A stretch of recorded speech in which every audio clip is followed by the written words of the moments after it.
I think I'll get started. So welcome everybody. I'm Anirin Bosley, Assistant Professor in the School of Journalism and Communication here at Carleton. Before we begin, I do want to acknowledge that Carleton's campus is located on the traditional unceded territory of the Algonquin Nation. I'm very pleased to be moderating this panel on data journalism. The COVID-19 pandemic has been perhaps a rare example of a hugely important global story that also has significant data implications. In the early days of the pandemic, at least here in North America, we kept getting the public health message about the importance of flattening the curve. And this message itself is an expression of visualized data with time, case counts, hospital capacities being plotted on X and Y axes. At the same time, the data has presented many challenges for journalists. Case counts are to some degree dependent on the availability of testing. Data collection methods may be slow or unreliable. Visualizing data in responsible and effective ways is a very demanding task, just to name a couple of the challenges. Our panelists are going to help shed light on some of the many aspects of this very important area of journalism. So let me introduce the panelists. Alberto Cairo is the Knight Chair in Visual Journalism at the School of Communication at the University of Miami and the Director of the Visualization Program at UM's Center for Computational Science. He's the author of several books and consults with companies and institutions such as Google and the Congressional Budget Office. Joel Eastwood is a graphics editor at the Wall Street Journal, where he was part of the team that won the 2019 Pulitzer Prize for National Reporting. Nael Shayab is an award-winning data reporter who works for CBC Radio-Canada and is based in Montreal. And Patty Sontag is the director of the Institute for Investigative Journalism in the Department of Journalism at Concordia and was the managing editor at the New York Times' News Services Division. Welcome to you all, and thank you very much for being here. I want to just make two quick points about the process. First, on the Socio platform, you have a Q&A feature. Please feel free to ask questions as they arise. And once we get to the discussion segment, I'll moderate those questions. Second, Alberto Cairo will have to leave just a few minutes early today because of a family commitment. And I think I speak for many of us when I say that I can relate. So once we get into the discussion portion, I may try to prioritize any questions directed specifically at Alberto. So thank you again for joining us. Thank you to all the attendees. I am going to hand the virtual floor over to Alberto to get us started. Thank you so much. It's an honor to be here. Super happy to discuss all these issues. So I have a small slide deck prepared with a few examples, but I'm going to try to keep my opening remarks as informal as possible. I think that the pandemic has demonstrated both the value of visualization and has also shown how much common readers appreciate the power of visualization, how much they like data visualization. But it has also demonstrated many things that I would like to share with you really quickly through this slide that I will later share with everyone. So many of the most popular pieces of content ever published by media organizations these days have been data visualizations, and in particular data visualizations related to the pandemic. The most viewed story ever published by the Washington Post online is actually this piece published around March, which is a simulator of how a pandemic spreads depending on different variables, depending on whether we adopt measures, we don't adopt measures, right? How a regular pandemic spreads. Very quickly became the most viewed piece of content ever in the Washington Post. This is hardly new though, it's not new. I mean, we know that in the past 10, 15 years, many media organizations have seen through the analytics that data visualization is really popular in general. Actually, I think that it was around June that there was this story also in the Washington Post that said that out of the 7 most popular stories ever published in the Washington Post online, 6 of them were pieces created by the graphics department of the Washington Post, which actually tells you something, right? So it's like it reveals that people really like to see graphics. Readers like to see graphic information represented graphically and visually. And also, this is just an aside, not related to the pandemic itself, but for years, the most popular story ever published by the New York Times Online was also a data visualization, the famous dialogue map, right? So readers really like to see these, but there are some differences, I think, or I think that there are some lessons that can be learned in the way that we have covered the pandemic, or in the way that news organizations have created graphics related to the pandemic.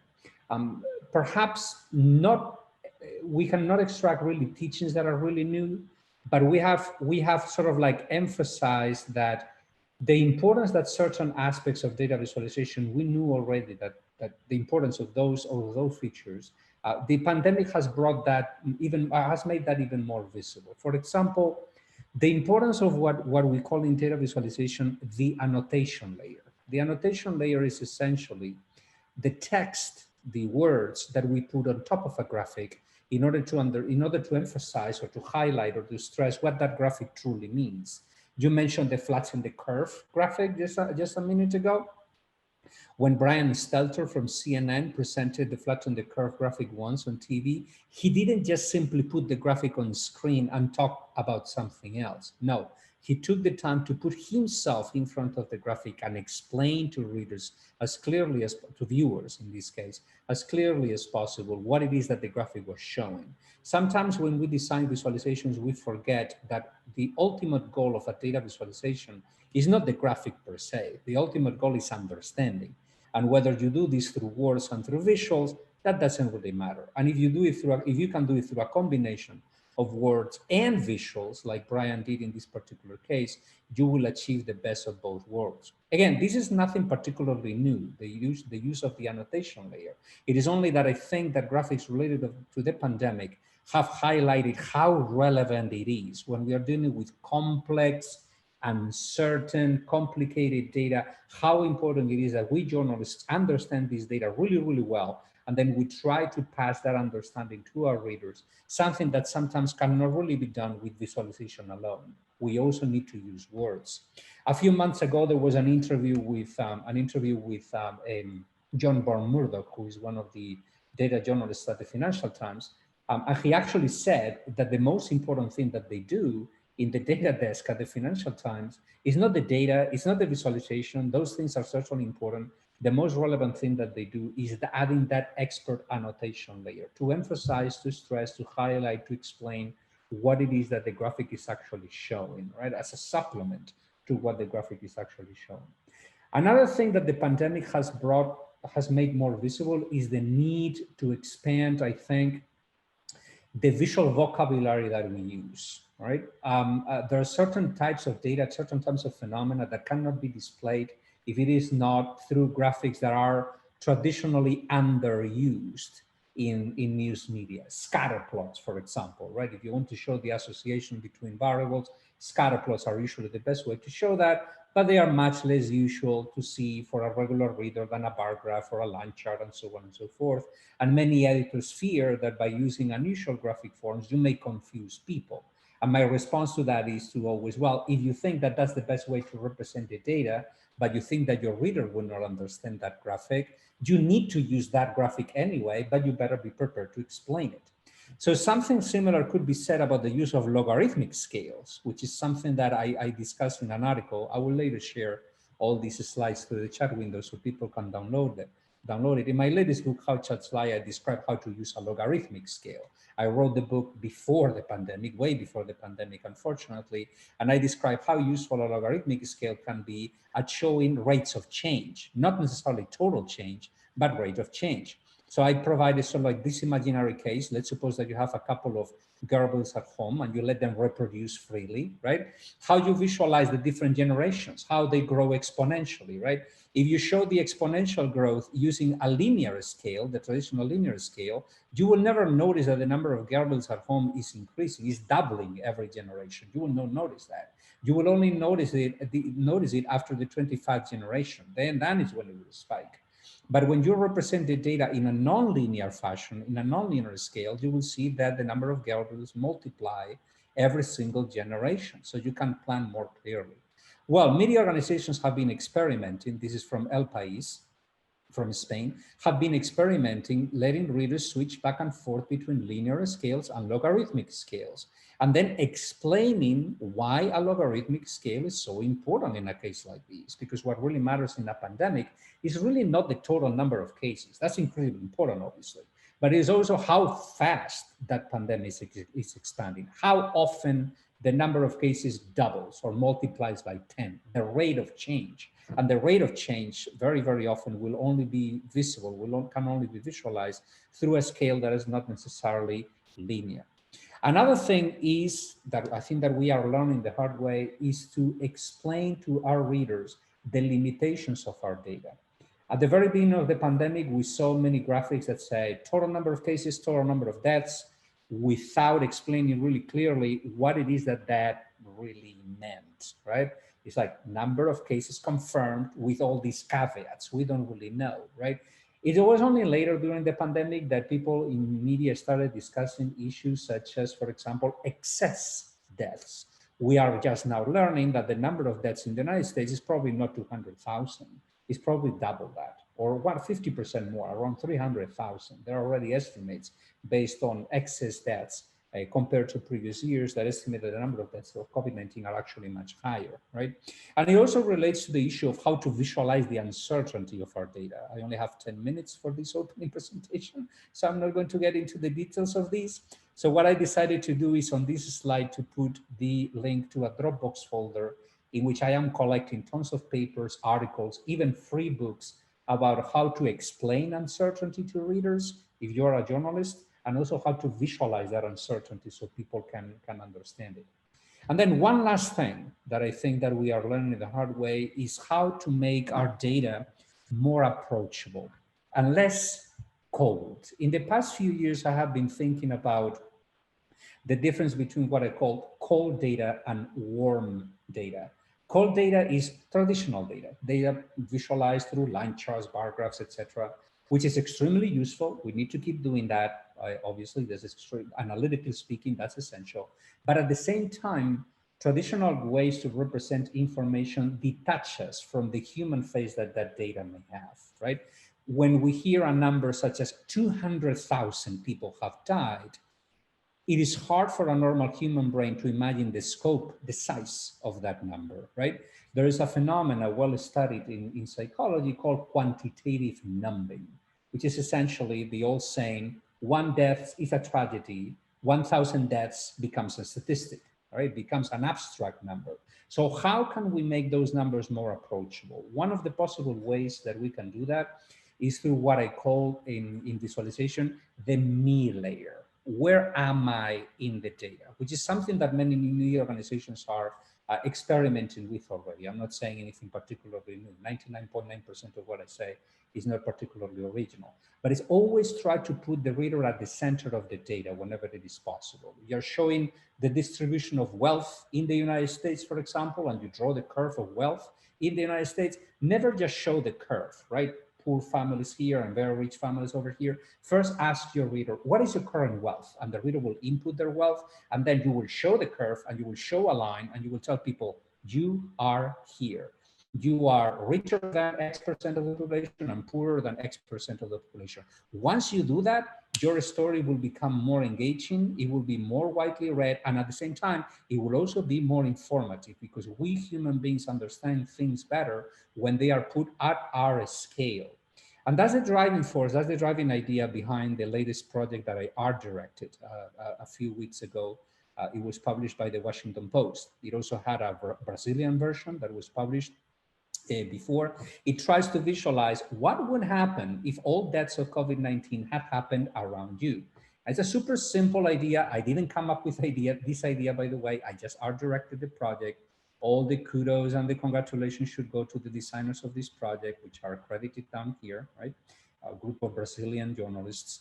The way that it works is that you simply input your address over here. So now you know where I live, right? In case that you want to send me a gift or something. I am sitting actually there, right? This is where I'm sitting right now. So this is me, right? And the application says, well, imagine now the first person who died of COVID-19 in the United States was not this person in Washington state. Let's imagine that this person who died of COVID-19, the first one, was your neighbor, right? The person that you see every day when you go to work, right? Getting the newspaper or whatever, right? Each one of these dots I see over here, very faint, represents one person. This is all census data, census block data. Now, 1 week later, 93 other people had died. And this is how big the circle around you if all those deaths had happened around you. Then 1 month later, almost 13,000 people would have died around you. And this is how big the circle will be around you. You can show these streets in case that you want to get a better understanding of the size. And now the most recent data, more than 220,000 confirmed deaths of COVID-19. That's how big the circle will be. All around me, everyone around 3.2 miles around me would have died of COVID-19. Now, probably you're not very familiar with the geography of a Southwest Miami, but I am. This is huge. And the most common reaction to this project, based on what we saw in social media from readers, was, whoa, I never imagined that this number was this big. We can only envision how big the number is when we put it at a human scale and we help people compare themselves to the rest of the data. So besides showing data, we should always try to strive, particularly in stories like these, to try to help people not necessarily to feel empathy. There's a lot of discussion about providing empathy through visualization. I'm super skeptical about that. I don't think that visualization can really create empathy. But what we can do is to provide other means, other ways to see the data that may help you make a connection between the data and the people who are being represented in that data, who can help you understand the scope of the challenge and the scope of the problem. Anyway, that's all that I have for now. I'm going to stop talking over here, share my slides, and then pass it on to the next video. Thank you so much for having me. Thank you very much, Alberto. Super interesting. We're basically just going in alphabetical order, last name. And so I'm going to hand the virtual controls over to Joel Eastwood. Joel, take it away. Hello, how you doing? Thank you so much for having me. Can you all see that? That looks good. It's a real pleasure to be here and a real privilege, in part because Carleton is very near and dear to my heart. I attended my undergraduate at Carleton's journalism school, where I graduated in 2013 and have a lot of both fond memories and a lot of thanks for getting me to where I am today, where I'm currently the graphics editor for the Wall Street Journal's investigations team. And in that role, I have been covering COVID pretty much since the pandemic began, or at least since we became, covering it as a major news story in March. I've done a number of stories collaborating with the journal's reporters, everything from we've done investigations into how cruise lines knowingly spread the virus around the globe. We've looked at how New York State handled it. We've looked at some of the hardest hit nursing homes in the country in New Jersey and Washington. It's been a difficult story to cover, obviously. And I'd like to talk about some of the particular difficulties and what we can learn from it. But first, I'd like to take a little tangent and talk about my spring vacation. And I'm realizing I'm doing, I think, what Alberto just described, which is trying to find a way to humanize a big data set.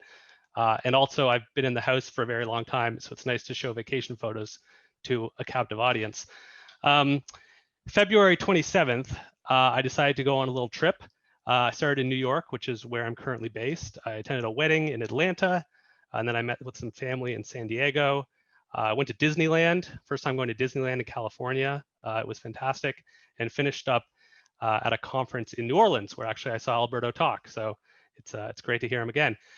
At the time, in my defense, this is the chart I was looking at, right? I was debating, we knew COVID was a major news story, and the case counts that we were looking at when I was looking at the end of February, the US had yet to have more than 3 daily cases a day.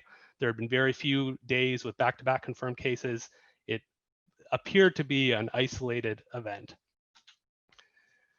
We now know, based on computational research, based on epidemiological research, based on computer models, that in fact, by the time I left on that trip, there had already been active, sustained community transmission between Americans, in not just in one or two places, but very likely around the country. And in fact, my trip on the day I left looked a little something like this, where I believe in at least 37 states, we now estimate that there was a better than even chance that there was sustained transmission on the ground. And I was unwittingly and unknowingly flying into hotspots where COVID was not an isolated event kept in a couple hospitals, but was actively transmitting in the community, probably at Disneyland. So there are two questions that I'm going to try to answer. The first is to shed a little bit of light on why that early data was so inaccurate, why it missed the mark so broadly. And the second will be to try to distill some sort of lesson about what we as data journalists, what I've personally been reflecting upon, and what I think data journalists more broadly can hopefully learn from this. So the first part of that question, why was the data incomplete? There's sort of four main points here. The first is simply a lack of testing. This is US specific, but the number of symptomatic COVID-19 infections were being picked up by tests, we now estimate was a fraction of the actual number of cases. And it's also important to note that symptomatic COVID-19 infections are themselves only a subset of the larger pool of people who have COVID-19. And this wasn't just isolated to the US. Unfortunately, I don't have Canada in this chart, but it is sort of broadly true of developed nations, with the exception of a few outliers like South Korea, where testing was happening far more broadly. In those early days in February and March, most nations were only picking up a very small fraction of the symptomatic cases that actually existed amongst their populations. Second point, when tests were taking place, those tests were inadequate, in part because they were mostly only testing individuals who were hospitalized. And that means you're only testing people whose infection has progressed to such an extreme point that they end up in the hospital. That also means that the numbers you're looking at are lagging indicators, because COVID takes 2 to 14 days to incubate and to manifest. If you're only testing people when they show up in the hospital, you're guaranteed to be days or weeks behind the curve. Again, many of those tests were not accurate. And this remains, I think, a bit of an open question, but certainly at the time in February and March, when tests were being administered, there were false negative results. Some experts put those false negatives as high as 1 in 3.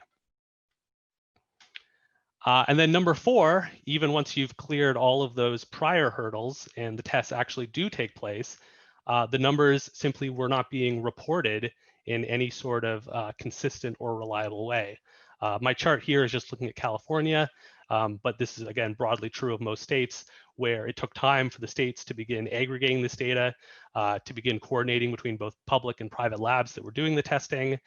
Initially, they didn't report pending tests, and even months into the pandemic, there were still ongoing issues with backlogs of tests, tests not being reported correctly, and to the best of my knowledge, there's still no centralized official data set that's trying to capture all of this.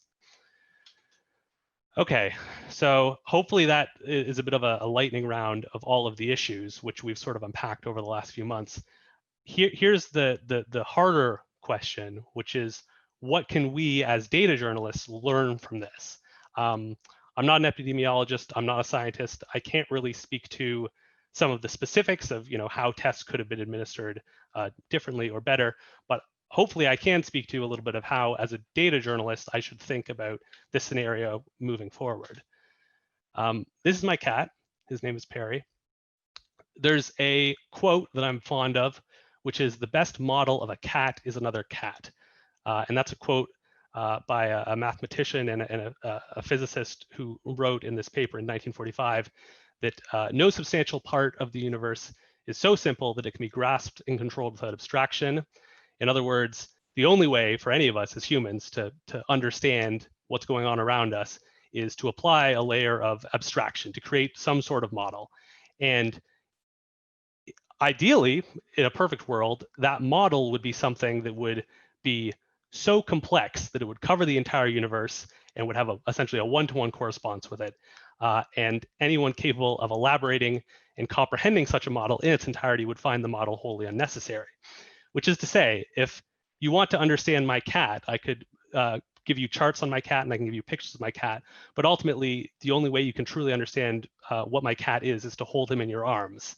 And to translate this into data schemes, any data collection, and by extension, any data visualization is a model of reality, right? It's an attempt to abstract and distill reality into some sort of higher level model. And the process of abstraction and distillation of that underlying reality is necessary because reality is complex.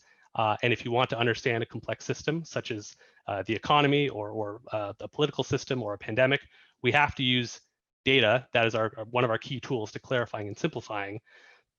Our role as data journalists is to ensure that in that clarification and simplification, it does not become simplistic and the data set does not become too far removed from the underlying reality that it purports to represent. And this isn't just COVID. I think the economy is another classic example where the high level number that we're looking at, say the stock market index, is several layers of abstraction removed from on the ground economic activity, right? People buying or selling things is aggregated into a corporate balance sheet, which is aggregated into a corporate stock price, which is an aggregate into a stock market index. There are layers upon layers of abstraction, and our role as data journalists is to try to understand those layers of abstraction and understand what is being lost in translation as we proceed up that tree. And I'm paraphrasing Dave Tate here, with who famously told me in one of my Carleton undergraduate classes that the role of journalists is to simplify without things becoming simplistic. And so my final takeaways, if there are any data journalists listening, is to always be asking yourself this, not just with COVID data, with any kind of data set. What is the gap? Because there is one. What is the gap between this data set and the reality it purports to represent? And a good starting place is just asking yourself these questions of who's included in this data set, who's being ignored, what is being overlooked. And finally, realizing that sometimes if that gap is big enough, if the exclusions are so egregious, that in and of itself can be a story, as we've found out with this COVID data. Thank you so much. Okay, thank you very much, Joel. Super interesting. I also, just before I hand things over to Niall, I just wanted to remind people that you can ask questions in the Q&A feature, and they'll just there'll be a list of them, and I will, once we've gone around, I will get to those questions in order. But as questions occur to you, please feel free to jump in and ask them. Okay, so now I'm going to hand the virtual desktop over to you. All right, is the sound good? Do you hear me well? The sound is perfect. All right, so first I'm just going to present myself a little bit. So I work for the French services of the Canadian Broadcasting Company. So as you know, Canada is a bilingual country. We have the English services that we often call CBC, and we have Radio-Canada, the French services. So I work for the French services, but I often publish in English too, even if I work in French every day. Also, I'm a data reporter who codes. So a big difference between my work and traditional reporters is the fact that I code in Python, I code in Node, in JavaScript. So I'm able to analyze a lot of data and to visualize it or create interactive projects. And I'm going to show you some of my work before the pandemic and after the pandemic, well, during the pandemic, because it's not over. And the main idea of my presentation is the fact that before, I was working with static data, and I was trying to have the biggest impact in the shortest amount of time every time I published. But with the pandemic, this changed. I realized that I needed to work with ever-changing data, and I needed to publish projects that were built to last a very long time. So I'm going to share my screen. Here we go. Okay, so I guess you see my screen right now. So I will send you this link at the end of my presentation. Basically, it's the portfolio of my team, a format numérique in French, or a digital content or graphic department, if you wish. And everything I'm going to show you is in this list on this webpage. So before the pandemic, one project that I did with one of my colleagues, Valérie Wallet, was an investigation about Airbnb. And basically, I went on the server of Airbnb and I collected all of the listings in 16 Canadian cities, including Montreal. And this is a great example of my work before the pandemic. I realized that actually a lot of Airbnb listings were outside of this blue zone in downtown Montreal. And the blue zone is where Airbnb listings downtown Montreal are allowed. And outside, all of the red dots that you see, it's where it's completely forbidden. So this is the kind of investigation that I was doing before the pandemic. Basically, it's static data. I got the data, I do my analysis, I publish my story, big impact. We changed the regulation in Montreal for Airbnb listings, and I go to the next story. The other kind of work that I did before the pandemic was to try to explore data visualization in different ways to inform the public and to make some information interesting for them. So, for example, I decided to do a data visualization in 3D of the Quebec budget. So basically, the idea was that a construction block would represent $5 million, and all the data visualization is in 3D. It works well on your mobile phone. It's just a way to show you how the Quebec government is spending basically your money, taxpayers' money. So it's something also that I tried to did before the pandemic, and I'm still trying to do it, to make some sometimes boring information more engaging for the readers. But it still is static data, and I was still trying to have the biggest impact when I published in the shortest amount of time. Then the pandemic arrived. So mid-March, we realized in Quebec and basically in Canada that this was going to be a huge story for a very long time. So the first thing I did, as many other data reporters, I guess, was to create a spreadsheet. And we realized that we needed to collect data for 4 different type of regions, areas.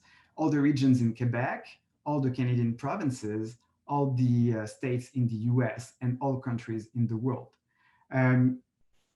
But how is it possible for a small team, because we're just 2 reporters in my team, to update this data that is always changing? So I created this little chart just to help me work things through. I realized that, okay, there's 2 sources in Quebec to get the data I wanted. Then there's the federal data in Canada, but there's also all of the provincial websites in Canada that I needed to check all the time, because we live in a federation and healthcare services are a provincial jurisdiction. So each province is doing stuff differently. And I wasn't able to gather all of this data 24 hours a day, 7 days a week, all the time. So I realized that I needed to do web scrapers for each province in Canada. And a web scraper, basically, I'm showing you my real code running right now.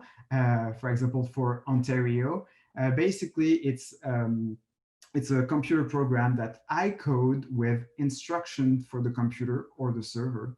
And the computer will do that all the time, as many times as I asked it to do it. So for example, I go on the website for the Ontario data. I get the cases, the death, recovered, hospitalization, all kind of stuff. And if the data, I do several tests on the data, and if it is good, it goes into our spreadsheet that is here, and that gathers all of our data. And then this is sent to a database and an API. And in the end, it goes to our dashboard. So there's the French version. I just show here, it's the English version I'm showing you.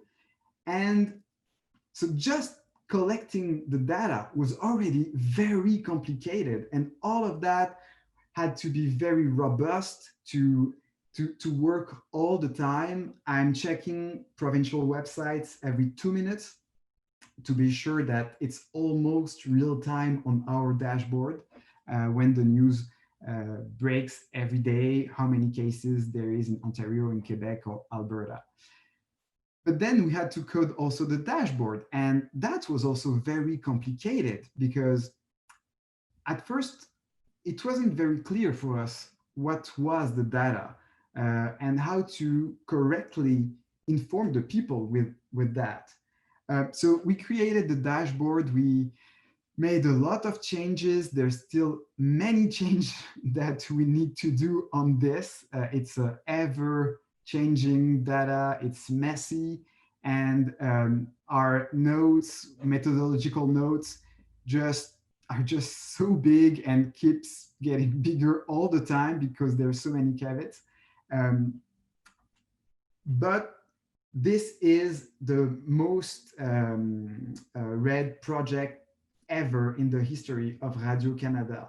And each week, it's the #1 content since March. We've never seen anything like that. It's the first time that we have a content that lives so long. And it really changed the way I'm doing journalism now. And I realized also that once you have all of this data and the API behind it, but you're able to do many other kind of projects. So I realized that the dashboard is actually the charts that I decided to create, but maybe the users wants to do other kind of charts. So I created another project where they can choose the variables, the areas, they can change the charts and download the data as they wish. They can create favorites. They can save their preferences. So it really changed the way I'm working now and the way my team is working now. The news cycle is very short, but in the same time, I think reporters are able to build things that can last a very long time. And I think I forgot that before the pandemic. And now I want to do more projects able to inform people on a very long time scale. Okay, thank you very much, Nell. That's very, very interesting. And I wonder how many other data journalists in Canada and the US and elsewhere are having that same experience of suddenly having to grapple with a data set that's constantly changing and being updated. That's a whole new host of challenges. So thank you. Okay, let's see. So I am going to pass the virtual desktop over to Patty. Again, I'll just remind people, I see we do have a question in here and we'll get to the questions. If you do have questions as they occur to you, please enter them in the little Q&A window, and I will we'll get to some questions right after we hear from Patty. So Patty, take it away. Thank you. Okay, I'm unmuted. Hi, everybody. So I went a slightly different way from everybody else. So the Institute for Investigative Journalism is devoted to serving people in areas, in particular, where a lot of data isn't gathered. So we are a national investigative and data co-op. We gather hard to find data, working with journalists at all news organizations across the country, including community radio. And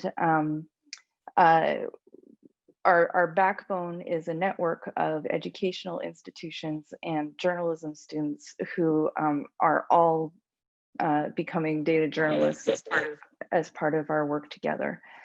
We're looking right now at the drive to Fernie, BC, which is where I'm from, a very small town, which is the inspiration for some of this work. So Canada faces this problem on a scale that our audiences on this panel in the United States do not.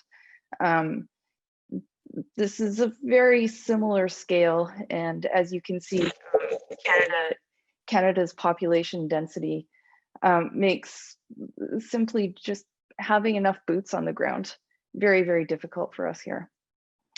So the Institute for Investigative Journalism has been gathering huge groups of students. We've actually engaged in world record breaking professional and student collaborations and working, you know, Canadians are polite. And so they're really good at collaboration. All that niceness like really works out.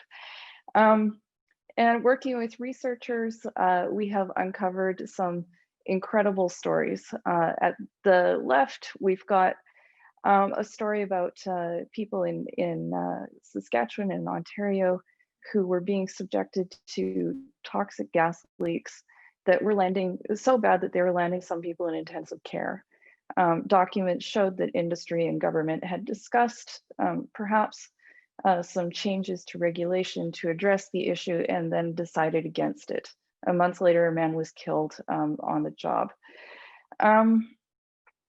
So in this case, researchers from Harvard's School of Public Health and Northeastern University flew out to Saskatchewan and measured gas leaks at rural farmhouses in Saskatchewan and found that the air in some places was unfit to sustain human life.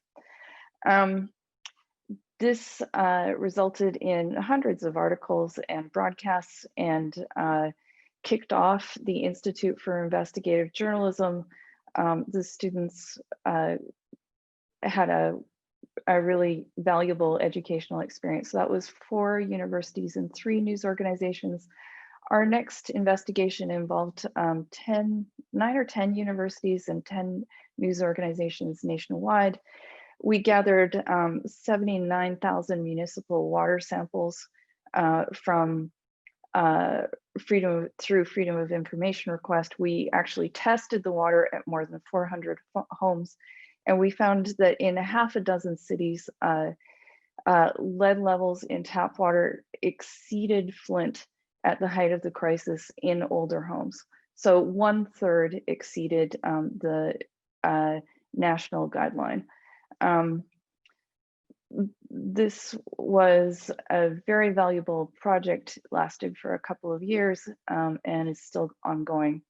When the pandemic began, the IIJ partnered with the Canadian Association of Journalists and Esri Canada, the ArcGIS specialist, to begin tracking the outbreaks across Canada.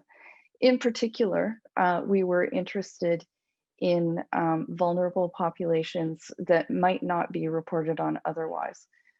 People who might be homeless, rural populations, other places where data just isn't gathered.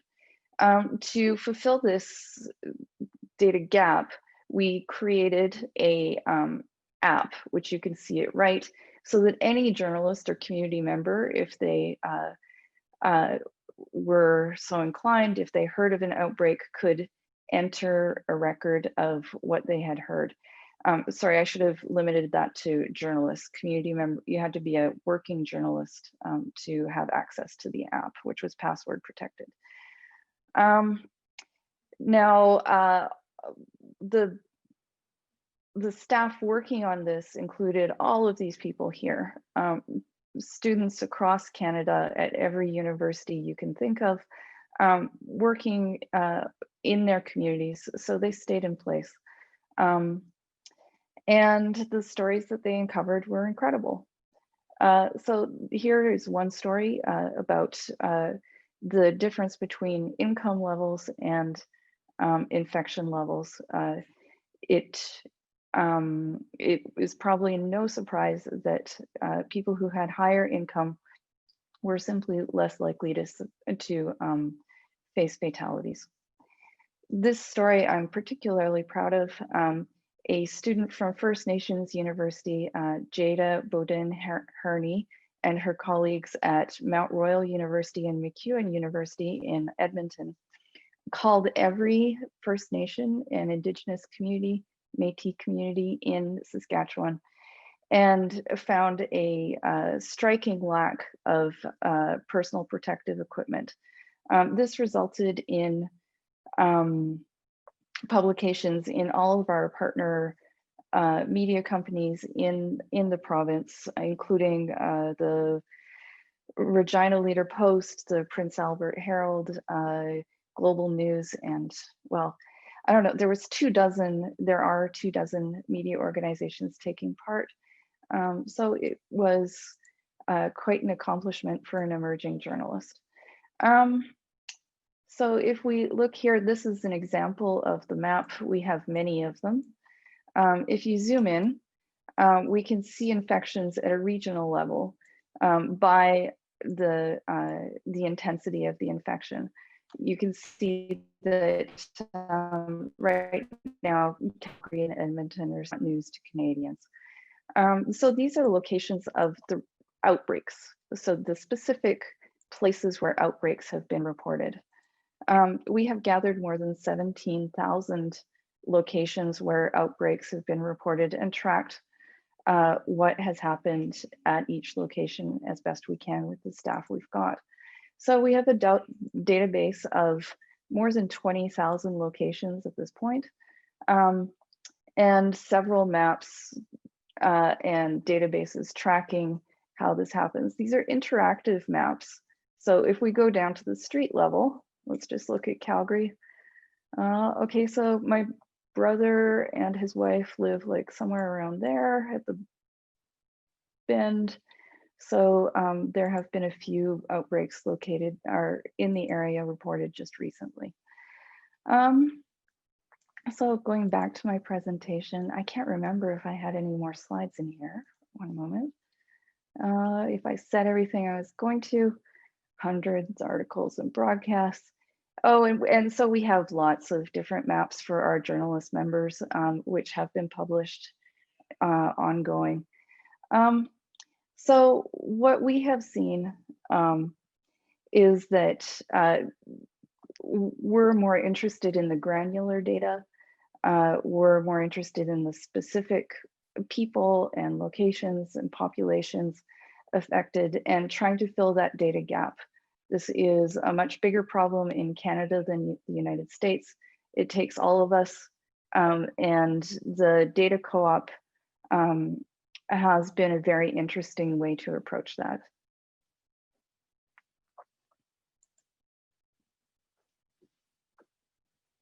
Okay, thank you very much, Patty. Yeah, that's been a the reporting around the gas and the water quality and and now more recently on COVID-19 has been very important work. And yes, in an era where newsrooms are shrinking, unfortunately, there are fewer and fewer people in those newsrooms who actually have the ability to do that sort of thing. And so the Institute has played an incredibly important role there. Thank you very much. I want to, we have a couple of questions, which I'm going to get to. So thank you to everybody. And again, please, we have about 40 minutes for discussion. I know Alberto has to take off in about 25 minutes. But before I get to the questions from the participants, I wonder if we could just kind of do a round. I mean, I will admit my bias here as a kind of the interest as a journalism educator, and what implications you think that what the experiences have been like so far.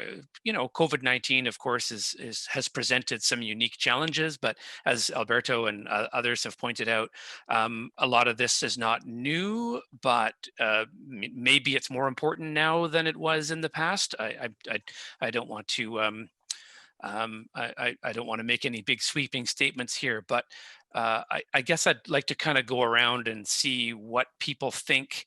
How should journalism educators respond to all of this? I mean, we have, you know, we've got keen students, keen, smart students. You know, not all of them by their third year or second or third year are like experts in using Excel or you know, let alone D3 or other kinds of things.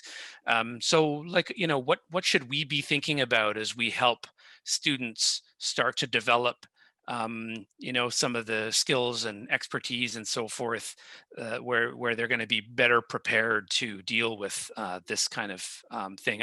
Maybe Alberto, we started with you. I don't know. Maybe I'll go around kind of in the same order if that's okay, and maybe I can go to you first on that one.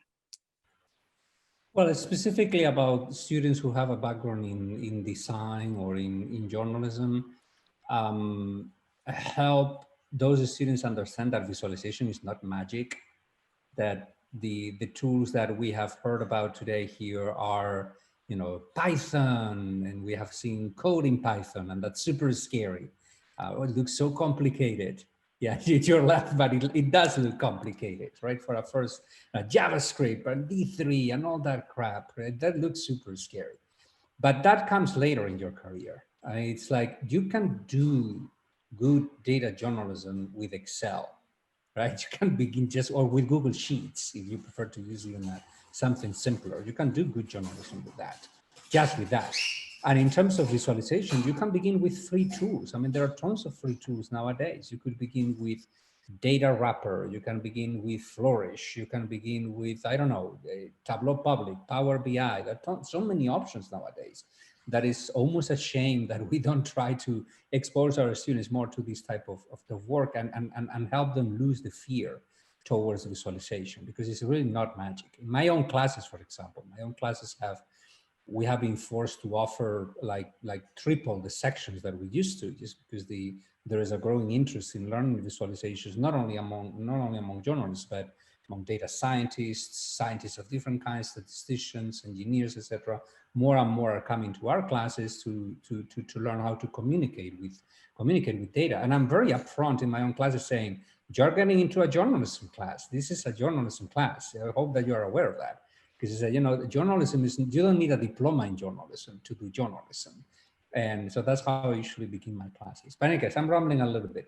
So just talking specifically about journalists, losing the fear about visualizations, and then very importantly, educating our students in thinking scientifically and thinking about numbers. I'm 46, so I studied journalism more than 25 years ago. And something that I used to hear in journalism school 25 years ago is something that I still hear today from our journalists. I study journalism because I don't like math. Well, if you don't like math, you cannot be a journalist. I mean, if you don't know the difference between a mean and a median and a mode and when to use each one of those, you are not qualified to be a journalist. And I'm sorry to be so blunt with this, but that is the equivalent of not knowing grammar. If you don't know grammar, you cannot be a journalist. If you don't know those super basic things, you cannot be a journalist either. And we should go a little bit beyond that. It's like losing the fear towards the statistics. Statistics, the problem with the statistics and quantitative thinking in general, because when we talk about the statistics, that's just a small portion of what we could call sort of like rational thinking. The problem with the statistics is the way that statistics is taught by statisticians. And I have many friends who are statisticians, and they are very aware of this problem. They usually teach statistics from the point of view of either pure mathematics or applied mathematics, or they teach it from the point of view of research, not from the point of view of how to think through these statistics or with these statistics. That's the way that we should teach statistics, at least at the intro level, how to use statistics for reasoning, and teach it with fun examples. It's like not begin with, like, I don't know, unemployment rates or whatever, which is a super important topic. I'm not saying that that is not important, but begin with topics that are a little bit more approachable, a little bit more fun. This is more toward, what I'm saying is more directed towards educators, how we can make thinking about numbers a little bit more approachable, a little bit less threatening, etc. Fortunately, again, there are many free resources and non-free resources, books and tutorials, etc., that can help anybody who fears statistics to learn at least the basics of statistical thinking. Tons of books, tons of resources, tutorials, etc. And I would encourage students to try to get into this world, because it really gives you another completely different toolkit, skill set that will be complementary to what you already have, and that will make you more employable in the future. Not necessarily in journalism, but also in other areas. Yeah. Okay. Thank you very much, Joel. I don't know if you want to add anything to that. There's nothing I can really say that Alberto hasn't already said, but better. But look, I would agree with what previous panelists have said in terms of some of the pieces that I work on have been, I'm grateful to say, the most viewed pieces on the Wall Street Journal site. We published a piece a week or two ago that was, I think, the second highest viewed piece of the last 2 weeks, and the highest viewed piece was another graphic, one about politics, right? So there's an appetite for this sort of content. I think that appetite is only increasing as readers and as audience members become more technologically savvy and more data literate, right? We're seeing in real time people who before wouldn't necessarily have a familiar with this sort of material, wanting more charts, learning how to read these charts, wanting more complex charts. In terms of what educators can do, certainly when I was an undergraduate at Carleton, I was very fortunate to receive instruction in spreadsheets from instructors like Dave Mackay, but there was an overall, data journalism was seen as, I think, a bit of a niche, and math and numeracy more generally was also seen as a niche fairly restricted to business and financial reporters. And one of the things that I think the pandemic has laid bare is that every single section of the newspaper has been affected by COVID-19, and thus reporters in every single section have had to develop a fluency and a comfort talking about things like case counts.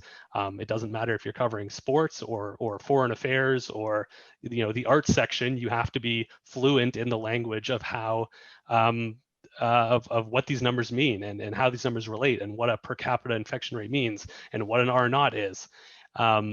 And furthermore, the reason why I also think so much of this numeracy and fluency is important for journalists is because at the same time that we're seeing journalists evolving their language, we're also seeing policymakers increasingly deploying charts and statistics to the public, but they don't necessarily do so with the same interest that journalists do so, by which I mean, as Alberto can also certainly attest to, charts and data can be used as a sleight of hand, right? The metric that you choose to report can be used to mitigate or downplay, or even if it's something like you're reporting the percentage of cases as a share of tests administered versus as a share of the total population. There's a lot of ways in which this savvy cuts both ways, and if we as journalists are not,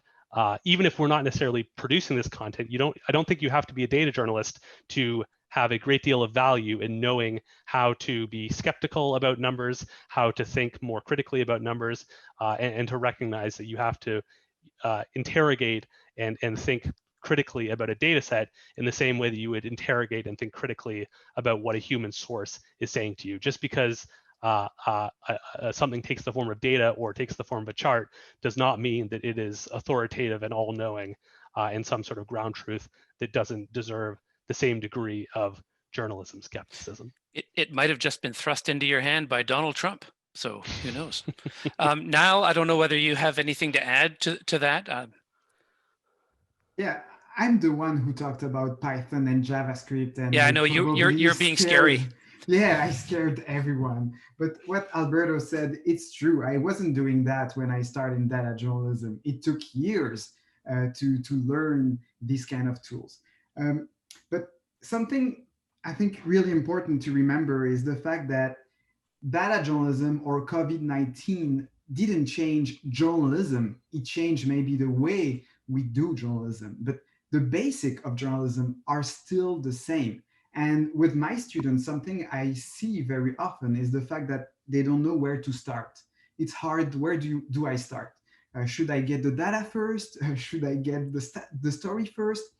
But the way I work and the way I try to teach data journalism is find a very important question for society and try to find the answer with numbers. Try to do a quantitative analysis to find the answer to this question. So maybe it's how many cases is there in my neighborhood of COVID-19? Maybe that's just the question, and you will have to do a lot of work just to find this answer.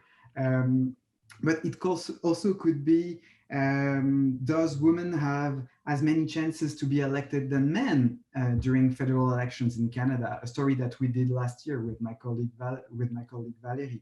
So a good way is find a very important question for you, and then you will need and you will love to learn the way to find the answer to this question. You will have the motivation to find the answer and to learn new techniques and to learn maybe programming languages and to learn how to use Google Spreadsheet or Tableau.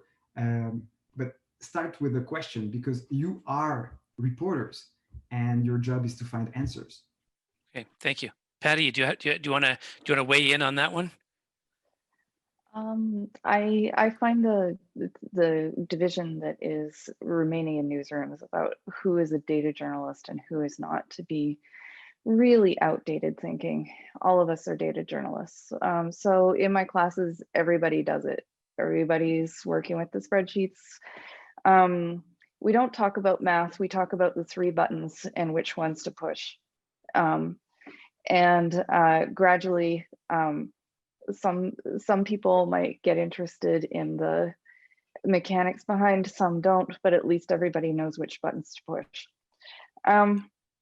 So I think if there's any students on this call or any mid-career journalists, it's really not that hard. This is super easy, and it changes your journalism practice. Okay, thank you. Great way to round up that one. I've got a question from Rachel. So reporting is generally quick turnaround work.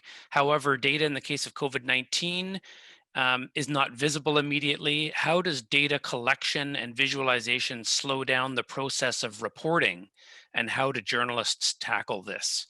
I'll just, whomever wants to kind of weigh in on that first, just, maybe throw a hand up, and I'm happy to. I mean, I can start. Sure. So at the Wall Street Journal, we are fortunate to have a very large team, both graphics and a very large newsroom that's spread out across the entire world, which is a real luxury that I recognize most newsrooms do not have. And I've certainly worked in newsrooms where I'm one of 2 or 3 people. So I mean, the answer when you're working at that sort of scale is essentially we have individuals or even teams of people dedicated to just doing the sort of data aggregation and collection, which is necessary, and then making that, constantly updating that sort of data and making it available to reporters so that they can always be grabbing the latest stuff. There's also a layer of building graphics or building infrastructure that can be sustained, that be constantly updated. So you only have to build it once, and then you can sort of keep it live, keep it evergreen. I think we frequently face, I think most newsrooms go through this, these conversations, which is trying to assess the scope of a news story when it's first developing and trying to get a handle on, is this a story that will be large enough that it's worth investing the time and energy into building out the infrastructure of something that we can update constantly. And then I think sort of the last part of that is recognizing that, especially when you're doing this sort of work on deadline, there are very real trade-offs. that working journalists are sort of forced to make when asking themselves, what is sort of the minimum viable product I need to create, and it's an iterative process too, right? Recognizing that maybe I can collect the very basic top line numbers that I need in order to put out a first bulletin, but then that will be something I can build on and build towards with a story that has legs and that we're going to keep going back to. Okay, thank you. I mean, we don't necessarily have to have everybody weigh in on every question, but if anyone, does anyone want to add to that? Maybe Joel has summed that up pretty nicely. Thanks, Joel, and thanks for that question. I have a general thought about visualization, slowing things down or accelerating things. It depends a lot on the story, but visualization, the purpose of visualization is not just communication with others. Sometimes it's communication with yourself. Many times you will not be able to understand what hides behind a data set if you don't visualize it first. You will not detect patterns and trends in the data that may be worth pursuing as a possible story in the data. There is a whole branch of statistics called exploratory data analysis, and a great part of it is the use of visualization to extract meaning from data. So sometimes visualization will not slow you down. It will accelerate the process. It will make you smarter in some sense. Okay. The other supplementary to that is that you can also approach data sets to find stories to get scoops and to get exclusives, right? And you're only working against a deadline in a news cycle if you're trying to get something that everyone else has. If you can find a data set or find a new approach to a data set to come up with something that no one else has, you set your own deadline. Yeah. Okay. Thank you very much, and thank you for that question. I have another question here from Matthew. It's a double-barreled one, but I'll maybe just ask the first part first. When looking to gather and analyze data during a pandemic, which sources are able to provide the most accurate data? That's probably a yeah, Patty, do you want to? So that was a really interesting question, hey Niall?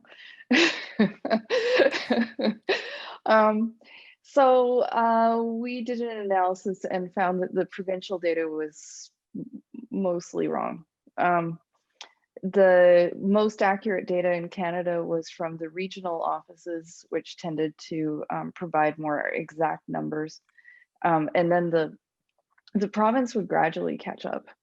But if there was ever a choice between a provincial versus a regional figure, much safer going with the regional.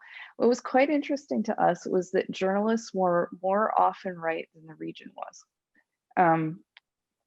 So if you look back through the Project Pandemic records, you'll see this repeated pattern where journalists provided higher numbers. The regional office or government would say, no, that can't be right. And then gradually, like a week later or so, it would turn out that that was in fact correct. So when we had a choice between a journalist number or a regional number, we learned to choose the journalist. Interesting. I don't know if either Joel or Alberto, what the situation is in the United States as far as accurate sources of information of that data.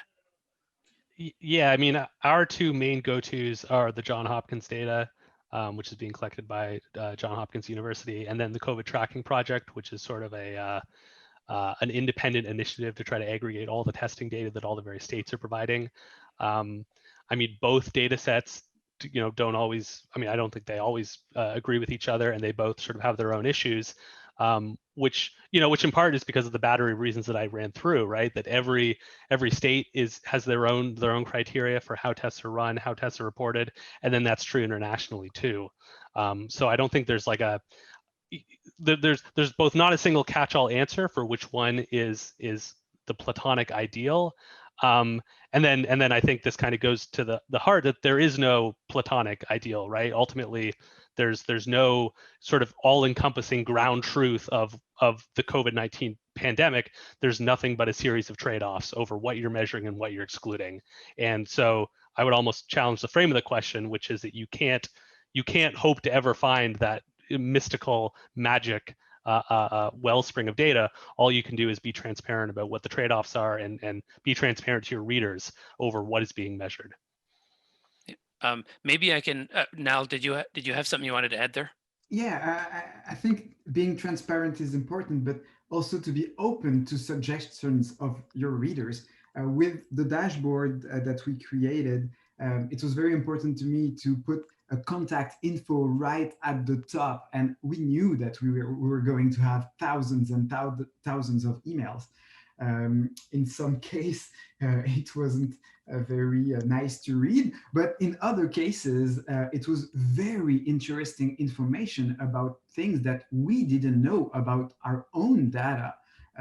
For example, a retired statistician, I exchanged many emails with him because he was doing some research on his own time, and he was pointing me to great resources. So being transparent is important, but there's also the fact that readers could help when there's something happening with this scale. Right. Yeah, thank you. Alberto, I know you have to take off in just a couple of minutes. Maybe I can just ask you kind of a follow-up question there, sort of related to what's been said. There's a lot of uncertainty around the data. Some of it is some of it has not been, is not up to date. Some of it's just plain wrong. How do you approach the idea of conveying that uncertainty? I think when people see a graphic and visualize data or something, they perceive a certainty there that might not be there. And I'm just wondering how you think about conveying some level of uncertainty or kind of a tentativeness about what the data is showing. Well, if I answer that question, I will spoil the content of the next 10 books that I'm planning to write, because that's sort of like one of the biggest challenges right now. I mean, it's always been a challenge in how to communicate. I would not say the challenge is not to communicate uncertainty. The challenge is how to communicate the uncertainty at the same time that you communicate the confidence, how confident you are that the data that you're conveying actually has some truth behind it. How do you balance out? Because when you only focus on uncertainty, the reaction of many readers is to say, well, scientists know nothing, right? It's like, it's so uncertain, it's all over the place, right? And it's not that, right? That's why it's so important to try to increase the level of statistical sophistication of our readers, explaining statistical concepts, right? How many times have we seen, those of us who are a little bit older perhaps, how many times did we see in a news story a journalist explaining what a confidence interval is? Never. Until probably 5 or 6 years ago, or 10 years ago, when we started seeing forecast models and sort of like more sophisticated statistical concepts in the media, when journalists decided to start explaining those concepts to people, all related to the statistical distributions, all related to forecasts, all related to confidence and uncertainty, and so on and so forth. But we need to explain that. We need to show that, right? We could begin with the simplest types of things, like surveys and polls, right? It's like, journalists will love to report on polls, and if candidate A is going to get 48% of the vote and candidate B is going to get 46, we love to say that candidate A is ahead of candidate B, when that's probably absolutely not true, because the confidence interval around those point estimates is probably super wide. So probably they are tied. All that we can say is that they are tied. But besides saying that they are tied, we can draw the sort of like the margin of error around the point estimates, and then add an explanation to people, well, this is what a confidence interval is, or this is what a margin of error means. And this is how we know that, we can say we are pretty confident that this is the truth, but actually the actual value could vary, could fluctuate inside these brackets. It's a little bit more complicated than that, but we could sort of try to use metaphors and analogies to explain all these concepts.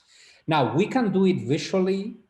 And the link that I provided in my slides will take you to sort of like a rabbit hole of like papers, books, articles of people who are doing a lot of work in all these areas. So I would encourage you to go to that link that I provided, but we can also do it verbally.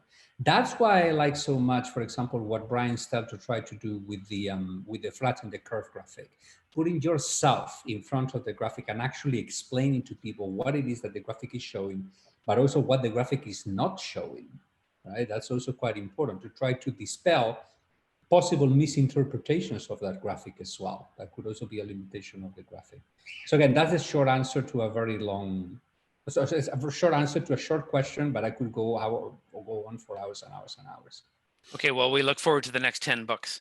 I need to leave very long in order to write another 10 books, but yeah, I appreciate it. Anyway, I need to run. Good to see Okay. you all. Thank you so much for Thanks, having me. It's a Alberto. pleasure. Thank you It's so an honor. much. Okay, Thank take you. care, everyone. Bye-bye. Stay safe. Okay, so we have another question from Sarah. Let's see. I'll circle back to point number 2 from Matthew there if we still have a little time. But I have a question from Sarah, and she asks, "How do you bring the me layer of data to a static medium like a physical paper, or a soul visualization, or a data set that has less direct me layer? For example, the Airbnb graphic." Would it be through small multiples so that each person can find themselves in the data, or less traditional graphics that try to make colder graphs warmer? That's a very interesting question. Whomever wants to kind of jump in there first, if you have any thoughts about that. Joel, Well, I can take an initial crack at. You know, there's certainly, I think there's the method Alberto was talking about earlier, which is, you know, providing some sort of layer of interactivity to let a reader find themselves in the data set. You know, but as the question asks, how do you do that when it's a static visualization or when it's not possible? I mean, one approach I think is to use in traditional written journalism, you know, we have the concept of an anecdotal lead, right? In good feature reporting, where you're trying to tell a broad story, you want to humanize it, you want to give the reader someone they can empathize with, and you want to have good quotes and anecdotes and good color, we'd call it, in a story. And I think all of those same methods can apply to a graphic or to a data set, where you can annotate a specific data point and tell the story of that single dot. So for example, one of the pieces I covered was looking at a particularly devastating COVID outbreak at a nursing home in New Jersey. And the aggregate data we were showing was the hundreds of patients who lived in this nursing home and how many of them died in aggregate, where they died, the timeline of how they became infected. And the way I tried to humanize that data was by attaching a name to just one of those dots, and having annotations that said, this is Rose Dente, you know, she was a 80-something-year-old widow, here's when she first got sick, here's a quote from her daughter, sort of providing all of the exact same approach you would use to writing you know, an anecdotal feature within your story, but applying that to the data so that from the standpoint of the reader, you understand that these aren't just individual dots on a piece of paper. Each dot represents a person, a human life, and try to sort of make that human connection. Yeah. Okay. Thank you very much. Nell, did you have a? It's a great question, and actually, it's something that I love doing because for us, data is interesting. We're comfortable with numbers, but not everyone is. So I think we have a role to take people by the hand and try to find a way to bring them to the number that is maybe more interesting and less cold. And I could show you a few examples very quickly. During in 2018, we had the provincial election, and we have something called the electoral compass in Canada that maybe you have done. And basically, it's socio-demographic data and opinions about maybe should the government raise the taxes or not. And each dot is a person, and we can switch the person in categories like age. But something that I really wanted to do was for the people to be able to put them into the chart so they can answer a few questions that will be useful for the chart. So up, up, up. And then it adds a dot that is actually you. And so you can see if your opinion or the way you answer the questions is the same that the other citizen in Quebec. So that's an easy way to already add you in the chart.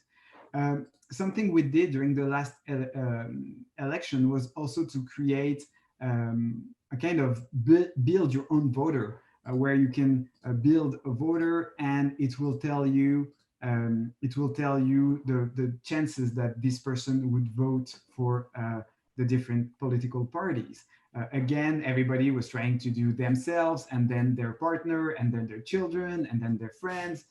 So it was a way to put a warmth to this data. We also tried to did some experimentation with chatbots. I won't go into details because everybody knows what it is now. And the last experiment that we did was to put myself into the data. So we did a story about the economic impact of COVID-19 in Canada. And the idea was to create a 3D environment that would be less cold than just talking about the employment rate. So we decided to put the data into a 3D like chart, and to have buildings and all kind of stuff, and you can move on the data and meet experts that are talking about it. All of that could have been just a regular story, but it was just a little bit more warmth and this idea that we're talking to you specifically. So I think maybe it's not necessarily the analysis part, but it's more a designer and artistic way of thinking about journalism, a more creative way of talking about journalism. You still have to be exactly right or bring some uncertainty, but in the same time, you can be fun and engaging. Thank you. Thank you very much. And thanks for that question as well. I'll do the second part of Matthew's question, and maybe Patty, I don't know if this is, seems directly related to the projects that you've been working on. When gathering research data, what are some of the most important factors to keep in mind? I don't know if you can start us off on that one. Well, let's see. If you're going to go about gathering data, you're going to have to decide on what your method is.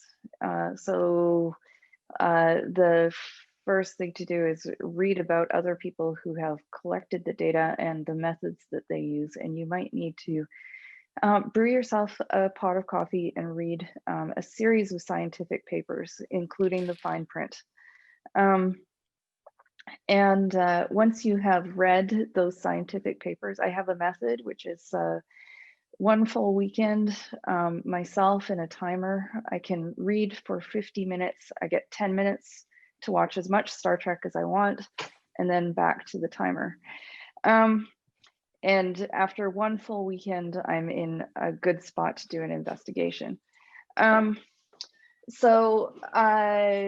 Once you're familiar enough with the papers, then you write your email to the experts that you have chosen, and you say, "Dear Mr. Expert, I loved your previously unnoticed paper about, the parasites on budworms. I particularly loved the creativity of the method you described in section X, which clearly is much better than your colleagues." And if you have that level of knowledge, then an expert will be willing to talk with you and take you seriously. If you go in and say like, "Hey, I would like to talk about COVID," you're probably not going to get much. So once you've had your discussion about how you're planning to go about your project with your researcher based on your close study of what's happening, then you can proceed with fairly decent confidence, keeping in mind that everything that can possibly go wrong is about to go wrong, and you're going to have to think on your feet. So as long as you're not scared of a few challenges, easy. Easy, piece of cake. Yeah. Thank you for that. Joel or Niall, I don't know if you want to add anything to that question. You're, I mean, you're I okay? think the only thing I'd add is that like collecting our own data is a laborious and time-consuming process that we rarely embark upon. In part because of how difficult it is, and I have nothing but respect for people who take that upon themselves. And if you're going to do so, I would really recommend you get acquainted with a good piece of database software or are very fluent in spreadsheets, because you know, bookkeeping and making sure you have sort of a clearly defined data dictionary is paramount if you're going to go down that road. Okay. All right. Okay. Well, we're really just a couple of minutes from 6 o'clock Eastern time, anyway. So I think we'll wrap this up. I want to say thank you very much, Patty, Nal, Joel. Thank you so much to Alberto as well. And this has been a really interesting discussion. I think if there are students here, or journalists who want to maybe expand into some data and so forth, I think the message here is, don't be afraid. Just to get started, it is not rocket science. It takes a little bit of work and some curiosity. And so I think that's a good message to end on. So thank you very much to the panelists. I really appreciate all your time. This has been a very interesting conversation. Thank you very much for all the questions. Thank you to all the attendees and the event organizers. I will say farewell and stay safe, everybody. Thank you very much. Fantastic. Thank you. Thanks, everybody. Bye. Bye.